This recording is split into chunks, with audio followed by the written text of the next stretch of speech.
है आपका हमारी खास पेशकश कमोडिटी विशेष में। कमोडिटी विशेष में आज हम बात करने वाले हैं कमोडिटी मार्केट की, एबीसीडी की। हमने नॉन एग्री मार्केट को समझाया कि किस तरह से वहाँ पर ट्रेड करना है। तो आज के एपिसोड में हम बात करने वाले हैं एग्री वादा को लेकर।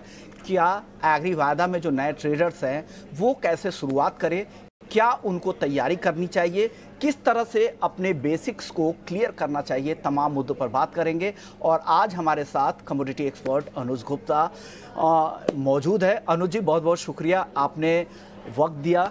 सर, एग्री वादा को लेकर काफ़ी कन्फ्यूज़न रहते हैं। एक तो डेटा बहुत आसानी से मिलते नहीं। अब कोई भी नया ट्रेडर जो एग्री वादा में फिर कैसे एंट्री करेगा, क्योंकि तमाम चैलेंजेस के बीच में अगर कोई नया ट्रेडर है, शुरुआत करना चाहता है कि वो एग्री वादा में ट्रेड करे, कैसे शुरू करे? शुरुआती टिप्स क्या है आपकी तरफ से? कैसे पहला कदम वो बढ़ाना चाहिए उनको? विश्वमोहन जी नमस्कार। देखिए, एग्री वायदा में ट्रेडिंग के लिए सबसे इम्पोर्टेंट ये है कि हमको किस कमोडिटी में ट्रेड करना है, वो एक हमको चुनना ज़रूरी है। क्योंकि ऐसा नहीं है कि आप सभी कमोडिटी में पकड़ बना सकते हैं। तो जैसे कि अगर हम बात करते हैं, क्योंकि भारत के अंदर इतना स्कैटर्ड है कि अगर आप राजस्थान में जाएंगे तो वहाँ पर आपको कुछ और कमोडिटी मिलेगी। जैसे अब अगर आप राजस्थान से रिलेटेड है तो आपको ग्वार, चना और धनिया के अंदर अच्छा मूवमेंट मिल सकता है। जीरा में आप उसको पकड़ बना सकते हैं। वहीं अगर आप गुजरात में आएंगे तो वहाँ पर आपको कॉटन में अच्छी पकड़ देखने को मिलेगी। वहीं अगर आप हरियाणा और पंजाब में जाएंगे तो वहाँ पर आपको धान और गेहूं में अच्छी पकड़ देखने को मिलेगी। वहीं अगर आप एमपी में आते हैं तो वहाँ पर आपको एडिबल ऑयल, सोयाबीन में अच्छी पकड़ देखने को मिलेगी। तो हमको ये पहले चुनना है कि किस कमोडिटी में जो हमारा कॉन्फिडेंस है वो अच्छा है, और किस कमोडिटी की जो हम मोमेंटम है वो हम उसको पकड़ सकते हैं, या हमें किस कमोडिटी का बेसिक जो है वो स्टार्टिंग से पता है। तो अगर हमें किस कमोडिटी में ट्रेड करना है, एग्रीकल्चर कमोडिटी में, तो उसके बेसिक को समझना बहुत जरूरी है।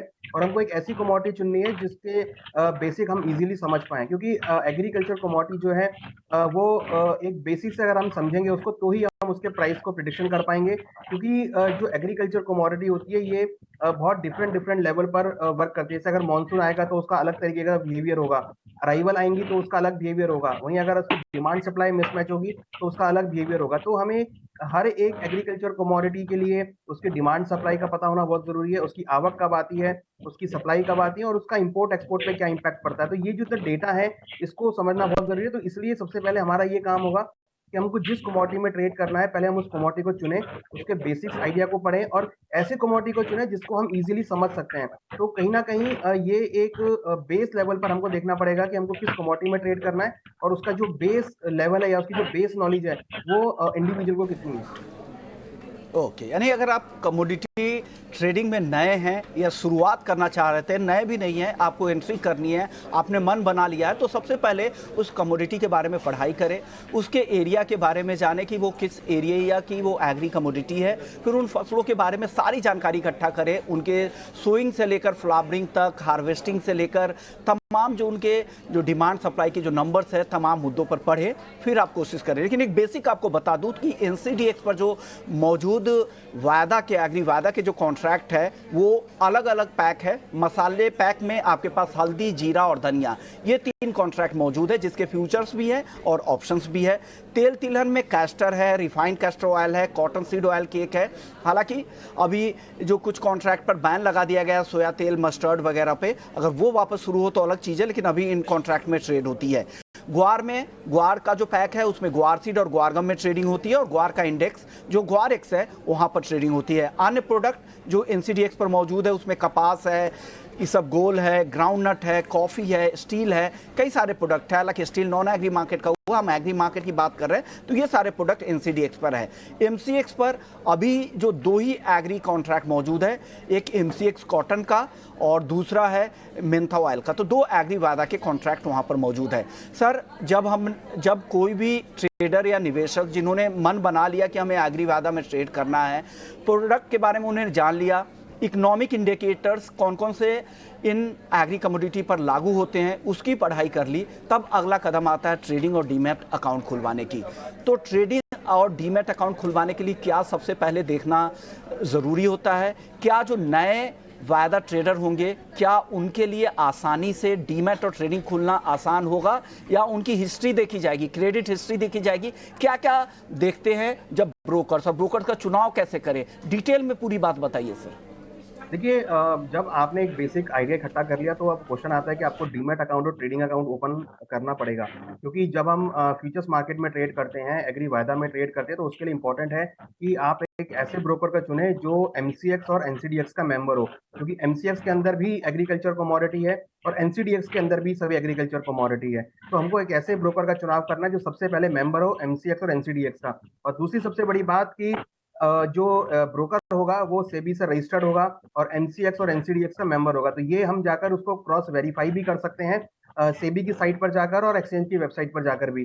कभी भी हमको विदाउट रजिस्टर्ड ब्रोकर के साथ अकाउंट नहीं ओपन करना है, क्योंकि हो सकता है कि वहां पर कुछ भी जो है गड़बड़ी हो सकती है। तो इसलिए जो ब्रोकर एक्सचेंज और सेबी के साथ रजिस्टर्ड हो उसी के साथ हम अकाउंट ओपन करें, ये बहुत महत्वपूर्ण पॉइंट है। उसके बाद एग्रीकल्चर कमोडिटी के लिए ट्रेडिंग अकाउंट की जरूरत है, और अगर हमको डिलीवरी में काम करना है, क्योंकि यहाँ पर ऑप्शनल होता है डीमैट अकाउंट, अगर आपको फिजिकल डिलीवरी में भी काम करना है तो आप डीमैट अकाउंट खुलवा सकते हैं। अगर आप किसान हैं, अगर आप इंपोर्टर एक्सपोर्टर हैं, आपको अगर एग्रीकल्चर कमोडिटी के डिलीवरी का लेन देन करना है फिजिकल में, तो आप डीमैट अकाउंट खुलवा सकते हैं। अदरवाइज ट्रेडिंग अकाउंट से भी आपका जो ट्रेड है वो सेटल हो जाएगा। आप लोगों को ट्रेडिंग अकाउंट के थ्रू बाय और सेल करके जो प्राइस फ्लक्चुएशन होती है उसमें से आप नफा नुकसान कर सकते हैं। तो ये एक इंपॉर्टेंट दूसरी चीज है।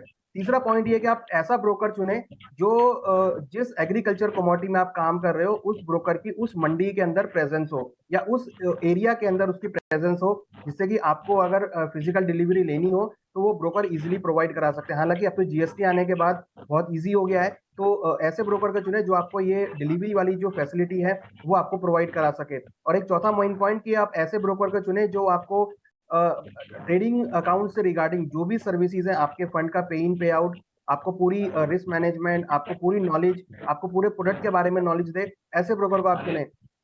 और एक ऐसा ब्रोकर आपके पास होना चाहिए, ऐसे ब्रोकर आप चुन सकते हैं जो कि आपको हर तरीके से मदद प्रोवाइड करे। ऐसा नहीं है कि आपने अकाउंट ओपन करा लिया उसके बाद ब्रोकर का पता ही नहीं है। तो इसलिए आपका ब्रोकर आपसे एक रेगुलर कनेक्ट में रहे, आपकी हर पोजीशंस को लेके आपको डिस्कस करे, आपको एडवाइस करे कि सर आपको कहाँ पर ट्रेड लेना है, कहाँ पर आपको निकलना है, आपको पूरी ट्रेडिंग में हेल्प करे। तो ऐसे ब्रोकर का चुनना बहुत जरूरी है। ओके, यानी आपने बहुत अच्छे तरीके से समझा दिया कि जब भी आपको ट्रेडिंग करना है तो ब्रोकर्स का चुनाव भी काफ़ी अहम होता है, क्योंकि ब्रोकर आपका एक फाइनेंशियल एडवाइजर भी होता है, आपके वेल्थ क्रिएशन में आपकी मदद करता है। तो सही ब्रोकर का चुनाव करना ज़रूरी है। सेबी रजिस्टर्ड ब्रोकर को चुने। ब्रोकर के चुनाव में कुछ और बातों का आप ज़रूर ध्यान रखिएगा। ब्रोकरेज चार्जेस क्या है, प्लेटफॉर्म फीस क्या है, कमीशन क्या है, और ब्रोकरेज के जो तमाम और एड ऑन सर्विसेज है उसका भी आप ध्यान रखें। और जैसा अनुज जी कह रहे थे कि एग्री में डिलीवरी वाले जो कॉन्ट्रैक्ट होते हैं तो सारे डिलीवरी वाले कॉन्ट्रैक्ट है, तो इसके लिए आप ऐसे ब्रोकर का चुनाव करें जो डिलीवरी में आपकी मदद करे, ताकि उनको इन एंड आउट हर चीज़ें पता हो तो आप उनके साथ जाए। अगर आपको डिलीवरी नहीं लेनी है, आप किसान या उस तरह के स्टॉकिस्ट नहीं है, मिलर नहीं है, तो फिर आप सिर्फ ट्रेड के लिए ले रहे हैं तो फिर खैर अलग बात है। लेकिन ऐसे ब्रोकर को, भरोसेमंद ब्रोकर को चुनना बहुत ज़रूरी होता है। चलिए अब आगे बढ़ते हैं अनुज जी, अब अगले कदम की तरफ बढ़ते हैं एग्री वादा में। अब कॉन्ट्रैक्ट की बात कर लेते हैं। अब एक बार उन्होंने मार्केट को समझ लिया, ट्रेडिंग डीमैट अकाउंट का काम उनका हो गया, अब बात आती है ट्रेडिंग शुरू करने की। तो पहला कॉन्ट्रैक्ट ग्वार सीड और ग्वारगम, इन दो कॉन्ट्रैक्ट के बारे में सबसे पहले मैं बेसिक बता देता हूं कि ग्वार सीड और ग्वारगम का कॉन्ट्रैक्ट है जो एनसीडीएक्स पर मौजूद है। सुबह 9 से शाम 5 बजे तक यहाँ पर ट्रेडिंग होती है। ट्रेडिंग और डिलीवरी यूनिट है 10 मीट्रिक टन की ग्वार सीड की और 5 मीट्रिक टन की है ग्वारगम की। टिक साइज दोनों का 1-1 रुपए का है। एक्सपायरी डेट जो भी कॉन्ट्रैक्ट मंथ है वो डिलीवरी महीने की 20 तारीख इसकी एक्सपायरी तारीख है और अनिवार्य तौर पे डिलीवरी है। ग्वार सीड का जो डिलीवरी के लिए जो सेंटर बनाए गए हैं वो जोधपुर है, बीकानेर है, नोखा है, श्री गंगानगर ये डिलीवरी सेंटर है, और ग्वारगम के लिए भी बीकानेर, नोखा, श्री गंगानगर डिलीवरी सेंटर है। इसके अलावा ग्वार सीड और ग्वारगम के ट्रेडर्स को लिए और क्या सलाह है अनुज जी? देखिए ग्वारगम और ग्वारसीड जो है ये राजस्थान और गुजरात के कुछ एरिया की बहुत बड़ी क्रॉप है, और हमने देखा है कि अगर आप देखेंगे तो मोस्ट वॉलेटाइल कमोडिटी है ग्वारसीड और ग्वारगम, क्योंकि अगर आप देखेंगे तो ये कमोडिटी ऑलमोस्ट 80% जो गम है वो एक्सपोर्ट होता है, और जितनी भी गम इंडस्ट्री है वहाँ पर ये यूज होता है। तो ये एक ऐसा प्रोडक्ट है जो इजीली अवेलेबल होता है राजस्थान के कई एरिया में। तो हम अगर देखें तो क्योंकि इसका जो डिलीवरी सेंटर है वो जोधपुर है, अगर आप गम को देखेंगे और इसका जो अगर हम बात करें तो जो इसका टिकर सिंबल है वो ग्वार गम 5 है। तो कहीं ना कहीं जो इसका मोमेंटम है, जो अगर आप इसका प्राइस देखेंगे तो काफी फ्लक्चुएटिव है, क्योंकि जिस तरीके से अगर कई बार हम इसको क्रूड से भी कंपेयर करते हैं तो कहीं ना कहीं एक ऐसी कमोडिटी जो इंटरनेशनल लेवल पर भी ट्रेड होती है और एक्सपोर्टेबल कमोडिटी होने की वजह से हम जनरली इसमें काफी अच्छा मोमेंटम देखते हैं। इससे जो प्राइस इंपैक्ट है वो कई बार हम देखते हैं कि इंटरनेशनल कारणों से भी इफेक्ट होता है और कई बार रुपी और डॉलर की फ्लक्चुएशन की वजह से भी इसके प्राइस में मोमेंटम हम देखते हैं। तो ये कुछ बातें हैं जो ध्यान में रखनी चाहिए, क्योंकि कहीं ना कहीं अगर आप ग्वार सीड या ग्वार गम में ट्रैक कर रहे हैं तो आपको ये देखना बहुत जरूरी है कि राजस्थान की जो मंडियां हैं वहां पर क्या ट्रेंड चल रहा है, क्योंकि ये जो कमोडिटीज हैं ये डिलीवरेबल कमोडिटी हैं और जनरली ये फिजिकल मार्केट से भी इन्फ्लुएंस होती है। तो अगर हम ग्वार सीड या ग्वार गम में ट्रेड कर रहे हैं तो हमको ये भी देखना जरूरी है कि जो वहाँ की मंडीज हैं, राजस्थान की जैसे जोधपुर मंडी है, डिलीवरी सेंटर है, तो वहां पर आवक कैसी रही है, वहां पर डिमांड सप्लाई सिचुएशन कैसी है। तो वहां पर जैसे भी डिमांड सप्लाई सिचुएशन होगी वैसा ही जो ट्रेंड है वो आपको देखने को मिलेगा। साथ में दूसरी बड़ी बात कि क्योंकि राजस्थान बहुत बड़ा एरिया कवर करता है तो वहां की जो बारिश सिचुएशन है, वहां की जो मानसून कंडीशन है, वहां की जो सॉइल सिचुएशन है, वहां का जो क्रॉप एरिया है, ये सब जो डेटा है ये आपको नजर में रखने पड़ेंगे आगे के प्राइस के मोमेंटम के लिए। तो ये जो बेसिक चीजें हैं ये ग्वारसीड और ग्वारगम के लिए ट्रेडिंग करने से पहले देखना बहुत जरूरी है। ओके, तो ग्वार सीड ग्वारगम में आप जब भी ट्रेड करें तो क्योंकि ग्वार सीड का दुनिया का सबसे बड़ा उत्पादक देश भारत है और भारत में 80% तक उत्पादन राजस्थान में ही होता है। तो राजस्थान में किस तरह के बुआई के आंकड़े आ रहे हैं, किस तरह के वहाँ के अराइवल्स हैं, वहाँ के जो प्रमुख मंडियाँ हैं, उन बातों का आप ध्यान रखें।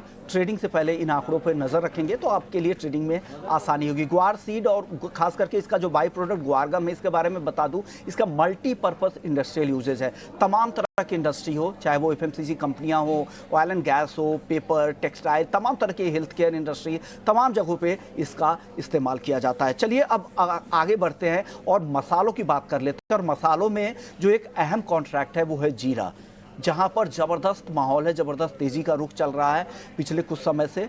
अनुज जी, इस कॉन्ट्रैक्ट के बारे में आपसे मैं कुछ और डिटेल समझूं उस पहले कॉन्ट्रैक्ट की बारीक बातें दर्शकों को बता दें कि एनसीडीएक्स पर जीरा का जो फ्यूचर और ऑप्शंस दोनों के कॉन्ट्रैक्ट मौजूद है। ट्रेडिंग और डिलीवरी यूनिट जीरे का 3 मीट्रिक टन का है, टिक साइज 5 रुपए का है, लॉट साइज 30 का है और डिलीवरी की जो तारीख होती है डिलीवरी महीने की 20 तारीख को इसकी एक्सपायरी होती है। और जो इसमें मॉइस्चर कंटेंट यानी नमी की मात्रा का जो बेसिस होता है वो 8% होता है, लेकिन हालांकि 9.5% तक भी इसे स्वीकार किया जाता है। और यहाँ पर भी डिलीवरी अनिवार्य है और वायदा में प्रति क्विंटल के भाव आपको जो एनसीडीएक्स पर भाव दिखते हैं वो प्रति क्विंटल के भाव हैं। तो अनुज जी, ये तो कॉन्ट्रैक्ट की बात हुई, लेकिन जो ट्रेड करना चाहते हैं जीरे में उनके लिए आपकी तरफ से क्या टिप्स हैं?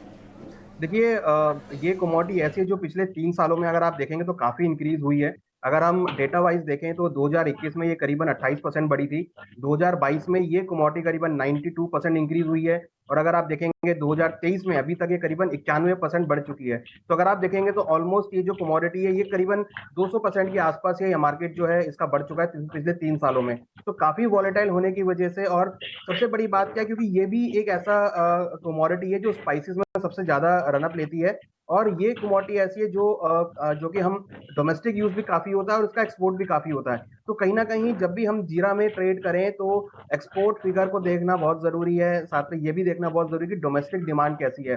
पिछले 2-3 सालों में हमने देखा है कि जो डिमांड सप्लाई सिचुएशन है तो काफी मिसमैच रही है।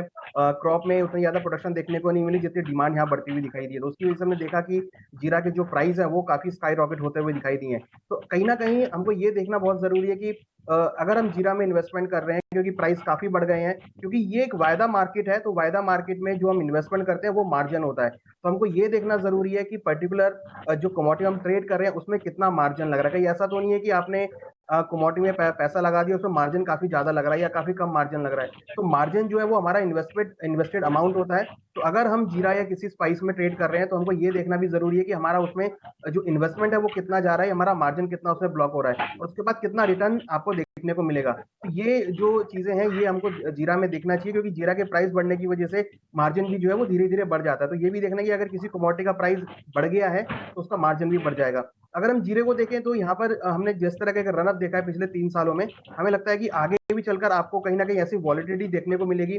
तो इसके लिए ये देखना बहुत ज़रूरी है कि जो इसका डिलीवरी सेंटर है, जैसा कि ऊंजा है इसका डिलीवरी सेंटर, तो वहाँ पर डिमांड सप्लाई सिचुएशन कैसी है, एक्सपोर्ट की जो डिमांड है वो कैसी है, और कहीं न कहीं जो प्रोडक्शन है वो कैसा है, एरिया कैसा है, क्योंकि ये एक बड़ी कमोडिटी है स्पाइसेस में, तो ये जो मेन फिगर्स है इसको देखना बहुत ज़रूरी है जीरा में ट्रेड करने से पहले। ओके, चलिए अब जीरे के बाद हल्दी की बात कर लेते हैं। हल्दी के कॉन्ट्रैक्ट के बारे में बेसिक कुछ बातें बता दूं कि हल्दी का जो कॉन्ट्रैक्ट है वो एनसीडीएक्स पर सुबह 9 बजे से शाम 5 बजे तक यहाँ पर ट्रेडिंग होती है। ट्रेडिंग और डिलीवरी यूनिट इसका 5 मीट्रिक टन है, लॉट साइज 50 है और हर कॉन्ट्रैक्ट मंथ में 20 तारीख को इसकी एक्सपायरी, जो भी मंथ में जो भी कॉन्ट्रैक्ट लॉन्च होते हैं उसकी 20 तारीख को इसकी एक्सपायरी होती है। डिलीवरी यहाँ पर भी अनिवार्य है और जो डिलीवरी सेंटर है वो निज़ामाबाद, सांगली, इरोड और बसमत इसके डिलीवरी सेंटर है। अगर इसमें ट्रेड करना हो किसी को तो किन खबरों पर सबसे ज़्यादा नज़र रखना चाहिए हल्दी में, अनुज जी? देखिए, हल्दी में जो मेन कंसर्न आता है वो जनरली क्वालिटी का आता है, क्योंकि इसमें मॉइस्चर और जो इसमें फंगस फ्री होता है वो काफ़ी मैटर करता है। तो जब भी हम टर्मरिक में ट्रेड करें तो ये ज़रूर देखें कि कौन सी क्वालिटी हम ट्रेड कर रहे हैं एक्सचेंज के ऊपर। तो अगर हम फिजिकल ट्रेडर हैं तो हमको ये देखना है कि आपका जो फिजिकल का जो ट्रेड है वो जो क्वालिटी है वो एक्सचेंज से मैच कर रही है नहीं कर रही, क्योंकि कई बार इसके क्वालिटी की वजह से भी प्राइस काफ़ी ऊपर नीचे होता है। तो इसलिए क्वालिटी को देखकर ट्रेड करना चाहिए। एक्सचेंज में जो क्वालिटी अवेलेबल है उसके अकॉर्डिंग अगर आप ट्रेड बनाएंगे तो आप इजीली फ्यूचर्स मार्केट में ट्रेड कर सकते हैं।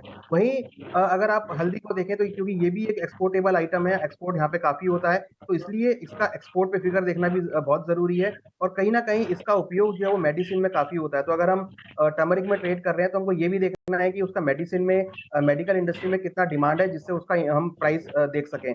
और अगर आप इसके प्राइस फ्लक्चुएशंस को देखेंगे तो पिछले कुछ दिनों में हमने देखा है कि जो टर्मरिक का प्राइस है वो पिछले 1 साल में करीबन 62% बढ़ा है 2023 में। तो इसके अंदर भी जो प्राइस वॉल्यूम्स हैं वो यहाँ पर बढ़ते हुए दिखाई दिए हैं। तो कहीं न कहीं अगर आप टर्मरिक में ट्रेड कर रहे हैं तो ये देखना बहुत ज़रूरी है कि इसका एक्सपोर्ट कैसा है और इंडिया के अंदर इसका एकरेज और प्रोडक्शन कैसा है। क्योंकि ये कमोडिटी जनरली हम देखते हैं कि मानसून के टाइम पर इसकी जो एक्टिविटीज़ है वो बढ़ जाती हैं, पानी की रिक्वायरमेंट होती है। तो ये भी देखना ज़रूरी है कि जो मानसून है वो उसके प्रोड्यूसिंग एरिया में कैसा है, वहाँ पे जो पानी की अवेलेबिलिटी है वो कैसी है। तो इसलिए जब हम टर्मरिक के किसी प्राइस को प्रेडिक्ट करें तो ये जो बेस चीज़ है इनको ज़रूर ध्यान में रखें। ओके, चलिए अब मसालों में ही अगले कॉन्ट्रैक्ट की बात कर लेते हैं, धनिया। यहाँ पर भी मसालों के तीनों कॉन्ट्रैक्ट में फ्यूचर और ऑप्शंस के विकल्प एनसीडीएक्स पर मौजूद है और धनिया का जो ट्रेडिंग डिलीवरी यूनिट है वो 5 मीट्रिक टन का है, लॉट साइज यहाँ 50 का है और यहाँ पर भी 20 तारीख को एक्सपायरी होती है। डिलीवरी अनिवार्य है। गोंडल, कोटा, रामगंज मंडी डिलीवरी सेंटर है। तो अनुज जी, धनिया के बारे में भी कुछ बेसिक बातें बता दीजिए। जो ट्रेड करना चाहते हैं धनिया में उन्हें क्या करना चाहिए और क्या देखना चाहिए? देखिए, धनिये की अगर आप बात करेंगे तो धनिये में भी बहुत वैरायटी वेरिएशंस होते हैं। इसमें जो वैरायटी वेरिएशंस है वो आपको मॉइस्चर की वजह से और कलर की वजह से देखने को मिलता है। कई बार हम देखते हैं कि कलर की वजह से भी प्राइस में बहुत चेंजेस आ जाते हैं और मॉइस्चर की वजह से भी प्राइस बहुत चेंज हो जाते हैं। तो हमको ये देखना है कि जो हम क्वालिटी ट्रेड कर रहे हैं एक्सचेंज में उसका फिजिकल प्राइस क्या है या उसकी डिमांड सप्लाई कैसी है। क्योंकि अगर आप धनिये में देखेंगे तो कलर और मॉइस्चर की वजह से डिमांड सप्लाई भी मिसमैच होती है। तो हमको ये देखना है कि जो हमारे फ्यूचर कॉन्ट्रैक्ट में क्वालिटी अवेलेबल है उसका डिमांड सप्लाई कैसा है, उसका जो फिजिकल में प्राइस है वो कैसा है, वो ये बहुत इंपॉर्टेंट होता है। क्योंकि कई बार ट्रेडर हम देखते हैं कि दूसरी क्वालिटी का रेट को देखकर यहाँ पे ट्रेड कर लेते हैं और उससे कई बार प्राइस उतना नहीं मूव कर पाता, तो कई बार वो उनको लॉस हो जाता है। तो ये देखना बहुत ज़रूरी है कि जो क्वालिटी आप ट्रेड कर रहे हैं एक्सचेंज के ऊपर उसका फिजिकल में क्या सिनेरियो है, मंडियों में क्या आवक है, मंडियों में कितना इसका प्रोडक्शन है। ये जो मसाला है ये काफ़ी यूज़ में आता है, ये बहुत देखना बहुत ज़रूरी है। साथ में इसका एक्सपोर्ट भी हम काफ़ी करते हैं, तो ये भी एक देखना ज़रूरी है। साथ में जो इनका गोंडल जो वेयर हाउस है या फिर जो डिलीवरी सेंटर है, वहाँ पर जाकर ये देखना ज़रूरी है कि कितना माल स्टॉक में लगा हुआ है। क्योंकि एक्सचेंज के थ्रू भी अगर आप देखेंगे तो कहीं न कहीं जो वेयर हाउसेज़ है वहाँ पे जो माल लगता है वो एक काफ़ी इम्पोर्टेंट रोल प्ले करता है और उस माल लगने की वजह से भी हम कई बार प्राइस में फ्लक्चुएशन देखते हैं। तो ये भी देखना बहुत ज़रूरी है कि एक्सचेंज के वेयर हाउस में एक्सचेंज में कितनी डिलीवरी यूनिट अवेलेबल है, जिस पर आपको आगे चलकर डिसीजन ले सकते हैं प्राइस को लेके। ओके, चलिए मसालों के बाद अब बात एक और कॉन्ट्रैक्ट की कर लेते हैं। एनसीडीएक्स पर ही ट्रेड होने वाले एग्री वायदा कैस्टर की। कैस्टर में ट्रेडिंग और डिलीवरी यूनिट यहाँ भी 5 मीट्रिक टन का है, लॉट साइज 50 का ही है, 20 तारीख को एक्सपायरी है।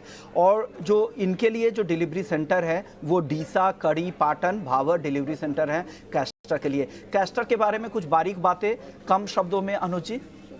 देखिए, कैस्टर जो कमोडिटी है ये भी हम एक्सपोर्ट करते हैं और एडिबल ऑयल्स में इसको हम जनरली देखते हैं। कैस्टर जो है एक मेडिसिन में भी यूज होता है और डेफिनेटली ये गुजरात की एक बड़ी क्रॉप है, तो हमको ये देखना है कि कैस्टर में अगर हम ट्रेड कर रहे हैं तो गुजरात के अंदर इसका क्या प्रोडक्शन है, कितना क्षेत्रफल है और इसका जो आगे एक्सपोर्ट डिमांड है वो कैसी है।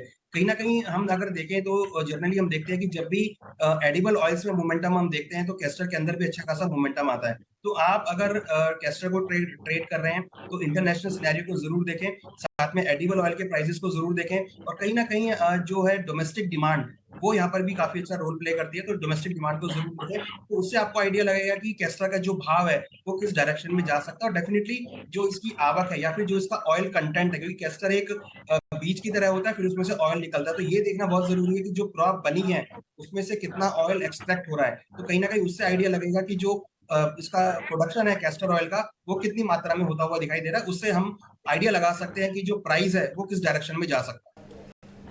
ओके, तो इन बातों का कैस्टर में ट्रेड से पहले आप ध्यान रखें। लेकिन अब एक और कॉन्ट्रैक्ट है एनसीडीएक्स का ही है, कॉटन केक। उसके जो ट्रेडिंग यूनिट है वो है 10 मीट्रिक टन का, टिक साइज 50 पैसे का है, 100 का लॉट साइज है, शुरुआती मार्जिन के 15% के आसपास है। हालांकि उतार चढ़ाव के हिसाब से मार्जिन में बदलाव होते रहते हैं, इनिशियल मार्जिन है और 20 तारीख को एक्सपायरी है। अकोला कड़ी इसके डिलीवरी सेंटर है, अकोला डिलीवरी सेंटर है और कड़ी अतिरिक्त डिलीवरी सेंटर है। 6% ऑयल कंटेंट चाहिए एनसीडीएक्स का जो नॉर्म्स है और अधिकतम जो मॉइस्चर का कंटेंट, नमी का कंटेंट है वो 9% तक होना चाहिए। कॉटन केक वायदा में जो ट्रेड करना चाहते हैं उनके लिए क्या टिप्स है अनुज जी? देखिए, जैसा कि नाम है कॉटन सीड ऑयल केक, तो ये डायरेक्टली इम्पैक्ट होता है कॉटन की क्रॉप से।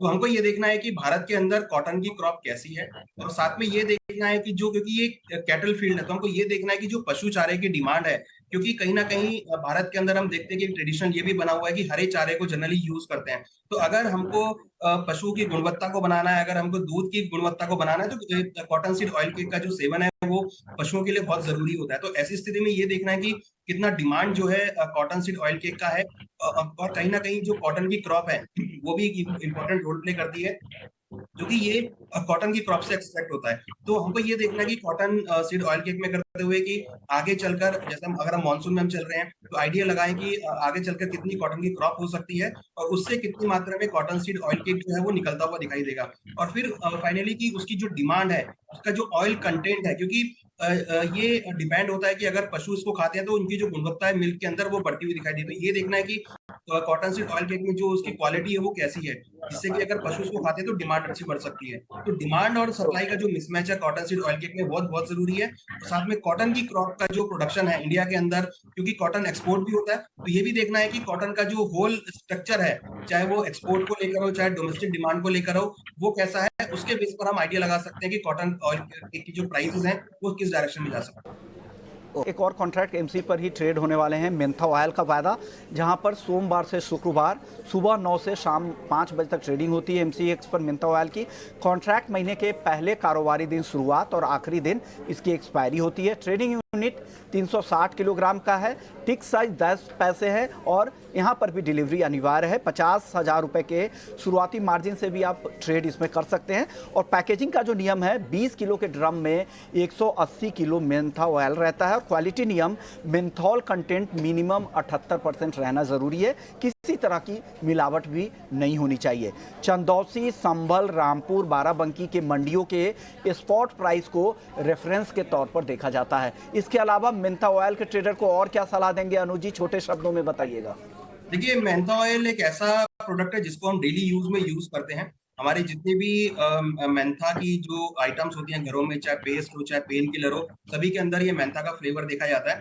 तो कहीं ना कहीं ये एक ऐसा कमोडिटी है जिसको हम जनरली यूज करते हैं, तो इसको इजीली आप एक्सचेंज के माध्यम से अपने ट्रेडिंग में डाल सकते हैं। इंपॉर्टेंट जो है इसके जो एरिया है चंदौसी, बाराबंकी, जो कि यूपी के अंदर पड़ते हैं, आप वहां पर जाकर ट्रैक कर सकते हैं। इंपॉर्टेंट क्या है कि जो उसका पेड़ होता है उसके अंदर कितना ऑयल कंटेंट आ रहा है, वो एक सबसे बड़ा इंपॉर्टेंट पॉइंट होता है। क्योंकि कई बार हम देखते हैं कि ज्यादा बारिश होने की वजह से जो ऑयल कंटेंट होता है वो कम हो जाता है, तो ये देखना बहुत जरूरी है अगर हमको प्राइस प्रेडिक्शन करना है कि जो उसका पेड़ लगा है, जब जो उसका जो पौधा लगा है उसमें कितना ऑयल कंटेंट है। तो ऑयल कंटेंट का जो इंपॉर्टेंस है वो मैंथा में ज्यादा है, जो कि हमको आगे प्राइस प्रोटेक्शन में हेल्प करता है। वहीं दूसरी बात, क्योंकि ये एक परफ्यूम के अंदर भी यूज होता है, तो ग्लोबली प्रेजेंस भी इसका है और हम काफी एक्सपोर्ट भी करते हैं। और दूसरी बड़ी बात कि सिंथेटिक मैंथा आजकल थोड़ा प्रचलन में आया है, तो ये भी देखना बहुत जरूरी है कि जो सिंथेटिक मैंथा है उसका कितना मार्केट में प्रचलन है, क्योंकि उससे कई बार प्राइस इफेक्ट होते हैं। हालांकि मैंथा जो है एक बहुत अच्छी कमोडिटी है, अगर आप इसको ट्रैक करते हैं, ट्रेड करते हैं, तो आप काफी अच्छा इसके अंदर एक अच्छा मोमेंटम यहाँ पे देख सकते हैं, क्योंकि वॉलेटाइल भी है और इंटरनेशनल प्रेजेंस भी रखती है। तो मेरे हिसाब से जो इसके बेसिक फीचर्स हैं, क्योंकि एक ऑयल कंटेंट को लेकर है और दूसरा जो डोमेस्टिक डिमांड और एक्सपोर्ट डिमांड को लेकर है, उसको यहाँ पर देख सकते हैं। साथ में इंडस्ट्रियल डिमांड जो है, क्योंकि ये परफ्यूम में यूज होता है, मेडिसिन में यूज होता है, तो इंडस्ट्रियल डिमांड को भी नजर में रखना चाहिए। ओके, चलिए अनुज जी, आपने सारे कॉन्ट्रैक्ट को आसान भाषा में और बहुत ही अच्छे तरीके से समझा दिया है, लेकिन जाते जाते एक छोटा जवाब आपसे चाहेंगे। डिलीवरी के नाम पे आमतौर पे ट्रेडर्स को हमेशा डर लगता है कि डिलीवरी को कैसे हैंडल करेंगे, तो क्या पूरा प्रोसेस होता है एग्री वायदा में? अगर कोई पोजीशन लेता है, एक्सपायरी तक अगर अपनी पोजीशन नहीं काटता है, तो डिलीवरी की पूरी प्रक्रिया क्या होती है और क्या ये मुश्किल भरा होता है या आसानी से डिलीवरी हो जाती है, और कैसे पूरी प्रोसेस को समझा सकते हैं अगर आसान भाषा में आप लोगों को? देखिए, जैसे हम शेयर्स में डिलीवरी लेते हैं, ये उतना ही आसान होता है जो कि हम कमोडिटी में डिलीवरी ले रहे हैं। इसमें अगर हम वो देखें तो एक्सचेंजेस की बहुत बड़ी भूमिका है। इसमें एनसीडी या एमसीएक्स बहुत अच्छा रोल प्ले कर रहे हैं, जो कि जो डिलीवरी लेना चाहते हैं उनकी काफी हेल्प करते हैं। तो सबसे इंपॉर्टेंट बात ये है कि जिस कमोडिटी की हमको डिलीवरी लेनी है, उसके जो डिलीवरी सेंटर है, ये सब जो चीजें हैं ये एक्सचेंज स्पेसिफाई करता है। तो वो जो डिलीवरी सेंटर है वहीं से आपको डिलीवरी मिलेगी। तो अगर हमको किसी भी एग्रीकल्चर कमोडिटी की डिलीवरी लेनी है, तो हमको उस एरिया के अंदर जहाँ पर उसका डिलीवरी सेंटर है, वहां पर जाकर उसको डिलीवरी लेनी पड़ेगी। और ये एक इंपॉर्टेंट पॉइंट है कि जो उसकी एक्सपायरी डेट है कॉन्ट्रैक्ट की, उससे हमको 10 दिन पहले जो स्टैगर्ड पीरियड स्टार्ट होता है, हमको अपने ब्रोकर को एक डिलीवरी इंस्ट्रक्शन स्लिप देनी पड़ेगी कि हमको ये डिलीवरी लेनी है। तो उस डिलीवरी के माध्यम से जब हम इंस्ट्रक्शन स्लिप देंगे, तो जो पूरा अमाउंट है, जो उसकी पूरी वैल्यूएशन है, वो हमको अपने ट्रेडिंग अकाउंट में जमा करनी पड़ेगी। और इम्पोर्टेंट, जो हमने सबसे पहले बोला था कि अगर आपको डिलीवरी में ट्रेड करना है तो आपको डीमैट अकाउंट ओपन करना पड़ेगा। तो अगर आप फिजिकल में डिलीवरी लेना चाहते हैं तो आप डीमैट अकाउंट जरूर ओपन कराएं। डीमैट अकाउंट ओपन करने के बाद जो भी डिलीवरी आप फिजिकल में लेंगे, उसको आप अपने डीमैट अकाउंट में कन्वर्ट कर सकते हैं और बाद में उसको फिजिकली भी कन्वर्ट करा सकते हैं। कई बार हम देखते हैं कुछ ट्रेडर डिलीवरी अपने डीमैट अकाउंट में डिलीवरी ले लेते हैं और फिर आगे उसको ऐसे ब्याज बदला के तौर पर आगे कॉन्ट्रैक्ट में बेच सकते हैं, क्योंकि डिलीवरी में जब आप डीमैट अकाउंट में डिलीवरी लेते हैं तो वहां पर आपके पास ऑप्शंस बहुत सारे ओपन हो जाते हैं। आप उसमें आर्बिट्राज कर सकते हैं, आप कैरी फॉरवर्ड करके भी उसमें प्रॉफिट बुक कर सकते हैं, या ट्रेडिंग में यूज कर सकते हैं, या फिर फाइनली आप उसको अपने फिजिकल में कन्वर्ट करा सकते हैं। और अगर आप डिलीवरी देना चाहते हैं तो आप उस डिलीवरी को अपने डीमैट अकाउंट में लगाकर आगे एक्सचेंज को भी डिलीवर कर सकते हैं। तो ये इंपॉर्टेंट पॉइंट है एक्सचेंज में डिलीवरी करने का। ओके, यानी पूरी प्रक्रिया बहुत ही आसान है। डिलीवरी की जो प्रक्रिया है, इसको लोग जो बोझिल समझते हैं, बोझिल उतना है नहीं। आसानी से आप ब्रोकर को इंस्ट्रक्शन देना है, ब्रोकर एक्सचेंज तक आपकी मैसेज को ले के जाएगा और एक्सचेंज ने जो क्वालिटी पैरामीटर तय कर रखा है उसके हिसाब से ही आपको डिलीवरी पूरी हो जाएगी। शुक्रिया अनुज जी, आपने वक्त निकाला और दर्शकों को जागरूक किया पूरा एग्री वायदा को लेकर, एग्री ट्रेड को लेकर कि वो कैसे इस ट्रेड में एंट्री कर सकते हैं। ए से लेकर जेड तक आपने पूरी बातें आसान भाषा में हमारे दर्शकों को समझा दिया। शुक्रिया सर। तो इस खास पेशकश में फिलहाल इतना ही, लेकिन आप बाकी खबरों के लिए बने रहिए ET नाउ स्वदेश के साथ। नमस्कार।